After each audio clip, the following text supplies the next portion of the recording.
இப்போ நம்ம நெக்ஸ்ட் சட்னி பார்க்க போகிறோம். அதில் சேம் இன்க்ரீடியன்ட்ஸ் தான், ஆனால் நம்ம கொஞ்சம் குவான்டிட்டி அதிகமாக இருக்கும் இதில். அதுதான் வித்தியாசமே இதில். இப்போ பார்க்கலாம் நம்ம இன்க்ரீடியன்ட்ஸ். நான் ஒரு 3 வெங்காயம் எடுத்து வச்சுருக்கேன், 5 தக்காளி எடுத்து வச்சுருக்கேன். இப்போ நம்ம வெங்காயத்தை விட 2 தக்காளி எப்பயுமே கூட இருக்கணும். இப்போ ஒரு வெங்காயம் எடுத்துக்கிறோன்னா 2 தக்காளி எடுத்துக்கணும் நம்ம. இதுதான் ரேஷியோ. சில பேர் வீட்டில் நினைப்பீங்க சட்னி நம்ம என்ன தான் அரைச்சாலும் நல்லா வரமாட்டுதுன்னு. இதுதான் காரணமாக இருக்கும். நீங்கள் இந்தமாரி ட்ரை பண்ணி பாருங்கள். கூட சேர்த்து பாருங்கள், தக்காளி அதிகமாக சேர்த்து பாருங்கள். அப்போ தான் தக்காளி சட்னி நல்லாயிருக்கும். நான் 3 வெங்காயம் 5 தக்காளி எடுத்திருக்கேன். இதில் பூண்டு கொஞ்சம் ஜாஸ்தியாக எடுத்திருக்கேன். போன சட்னியில் நம்ம ஒரு 10 பல் போல் தான் பூண்டு எடுத்துருப்போம். ஆனால் இதில் நம்ம வதக்க போகிறோம். அதனால் பூண்டு ஜாஸ்தியாக எடுத்தாக்கா நல்லா தான் இருக்கும். பூண்டு ரொம்ப நல்லது, நல்லா நிறையாவே சேர்த்துக்கோங்க. கடுகு கொஞ்சம் முழு உளுந்து எடுத்திருக்கேன் தாளிக்கிறதுக்கு. கருவேப்பிலை, உப்பு, காய்ந்த மிளகாய், எண்ணெய், அவ்வளோதான் இன்க்ரீடியண்ட். இப்போ நம்ம கடாயை வச்சு எப்படி செய்கிறதுன்னு பார்க்கலாம். இப்போ நம்ம அடுப்பை ஸ்டார்ட் பண்ணிக்கலாம். கடாய் வச்சுட்டேன்.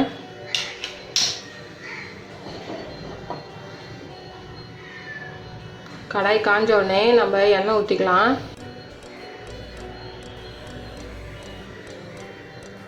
கடாய் கொஞ்சம் காஞ்சிடுச்சு. நான் கொஞ்சம் எண்ணெய் ஊற்றிக்கிறேன் வதக்கிறதுக்கு.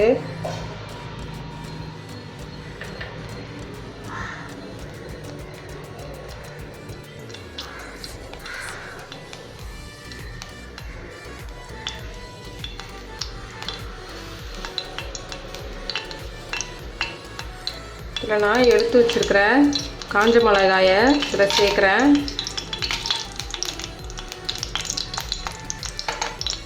இதை நல்லா வறுத்துக்கோங்க லைட்டாக இப்படி. அடுத்தது நான் பூண்டு சேர்க்க போகிறேன்.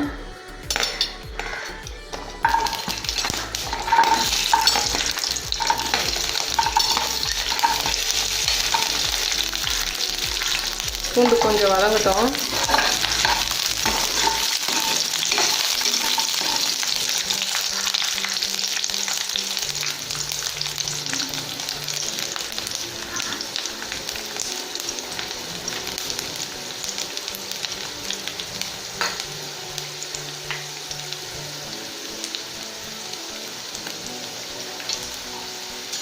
இப்போது 3 வெங்காயத்தை சேர்க்குறேன்.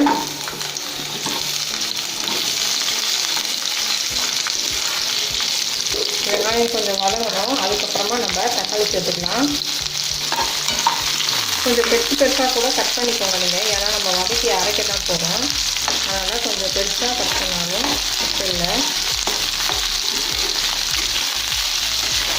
இதில் இஞ்சி கூட சேர்ப்பாங்க, ஆனால் நான் இஞ்சி சேர்க்க மாட்டேன். அது ஒரு டேஸ்ட் இருக்கும். ஆனால் பூண்டு மட்டும் சேர்த்தோம்னா அது ஒரு டேஸ்ட் இருக்கும்.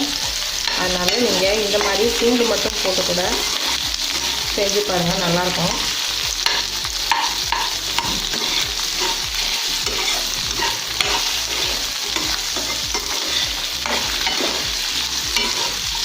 நிறைய வியூவர்ஸ் இருக்கீங்க, ரொம்ப தேங்க்ஸ். ஆனால் சப்ஸ்கிரைபர்ஸ் நமக்கு ரொம்ப கம்மியாக இருக்காங்க. ஸோ கொஞ்சம் எல்லோரும் சப்ஸ்கிரைப் பண்ணிவிட்டு பார்த்தீங்கன்னா நல்லாயிருக்கும். எனக்கு கொஞ்சம் மோட்டிவேஷ்னலாக இருக்கும் சப்ஸ்கிரைப் பண்ணிங்கன்னா. சப்ஸ்கிரைப் பண்ணவங்க எல்லாருக்கும் ரொம்ப தேங்க்ஸ். வியூவர்ஸ் எல்லாருக்குமே ரொம்ப தேங்க்ஸ்.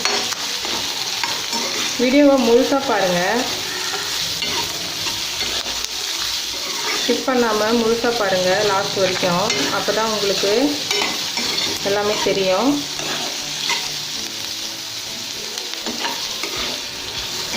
என்னென்ன சேர்க்குறேன்றது நீங்கள் ஃபுல்லாக பார்க்க முடியும். அப்போ தான் ஸ்கிப் பண்ணாமல் முழு வீடியோவை ஃபுல்லாக பாருங்கள்.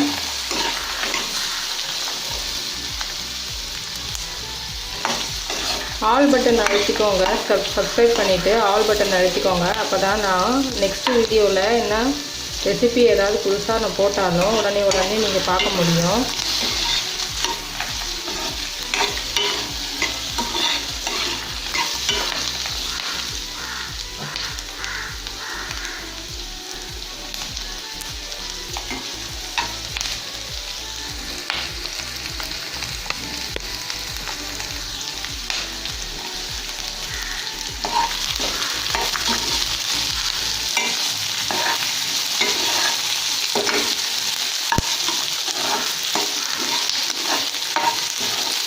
இப்போ நான் தக்காளி சேர்க்குறேன்.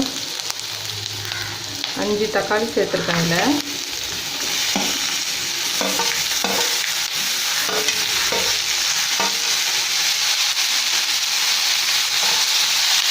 தக்காளி நல்லா வதங்கணும். நல்லா பழுத்த தக்காளியாக சேர்த்துக்கோங்க. அப்போ அந்த சட்னிக்கு ரொம்ப நல்லாயிருக்கும். எப்பவுமே இங்கே பாருங்கள், ரொம்ப பழமாக இருக்குது பாருங்கள். இந்த மாதிரி ரொம்ப பழமாக இருக்கிற தக்காளி சேர்த்திங்கன்னா தக்காளி சட்னி ரொம்ப நல்லாயிருக்கும்.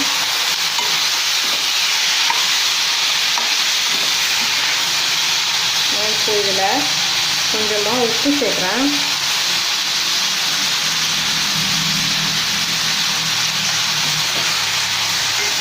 உங்களுக்கு தேவைக்கு ஏற்ற மாதிரி நீங்கள் உப்பு சேர்த்துக்கோங்க. நான் அப்கமிங் வீடியோஸ்லலாம் சட்னி நிறையா வீடியோ போடுறேன். நான் நிறையா சட்னி வகைகள் இருக்குது. நான் நிறைய சட்னி வகைகளை நான் உங்களுக்கு போடுறேன். அதனால் நம்ம வீடியோஸை பாருங்கள், தொடர்ந்து பாருங்கள். நான் ஆல் பட்டன் அழுத்திக்கிட்டிங்கன்னா உங்களுக்கு எல்லா வீடியோஸும் வந்துகிட்டே இருக்கும். அதனால் ஆல் பட்டன் அழுத்திக்கோங்க. நான் நிறையா சட்னி வீடியோஸ்லாம் போடுறேன், பாருங்கள். இப்போது நான் இதை ஆற வச்சுட்டேன். இப்போ இதை நம்ம ஒரு மிக்சர் ஜாரில் மாற்றிக்கலாம்.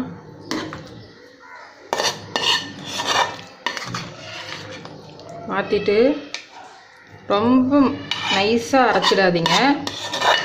நைஸாக அரைச்சாலும் நல்லா தான் இருக்கும். ஆனால் ஒரு சில பேருக்கு அப்படி பிடிக்கும். ஆனால் இது கொஞ்சம் கொரன்னு இருந்ததுன்னா சட்னி ரொம்பவே நல்லாயிருக்கும்.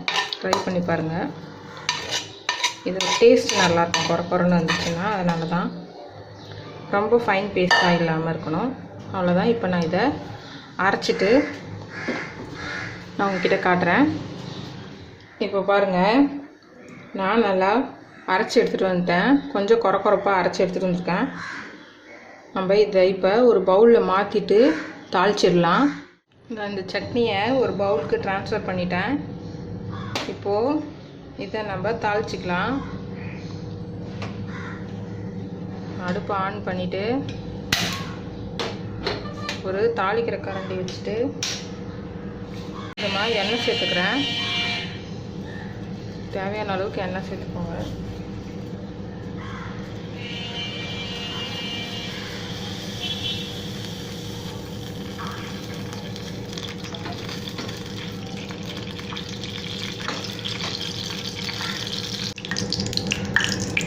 இப்போது எண்ணெய் நல்லா காஞ்சிச்சு. இதில் நம்ம கடுகு, உளுத்தம்பருப்பை சேர்க்க போகிறோம். இதில்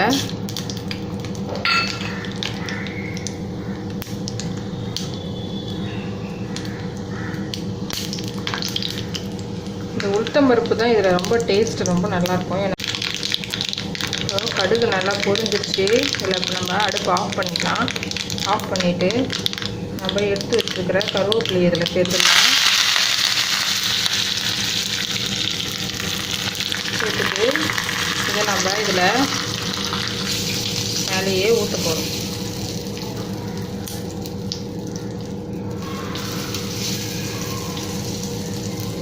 அவ்வளோதான், நம்ம சட்னி ரெடி ஆயிடுச்சு. பாருங்கள், சூப்பரான சட்னி ரெடி ஆயிடுச்சு. ட்ரை பண்ணி எப்படி இருந்துச்சு டேஸ்ட்டுன்ட்டு கமெண்ட்டில் சொல்லுங்கள். ரொம்பவே நல்லாயிருக்கும். ட்ரை பண்ணி பாருங்கள். சப்ஸ்கிரைப் பண்ணுங்கள், ஷேர் பண்ணுங்கள், லைக் பண்ணுங்கள் நம்ம சேனலை. ஓகே, பாய்.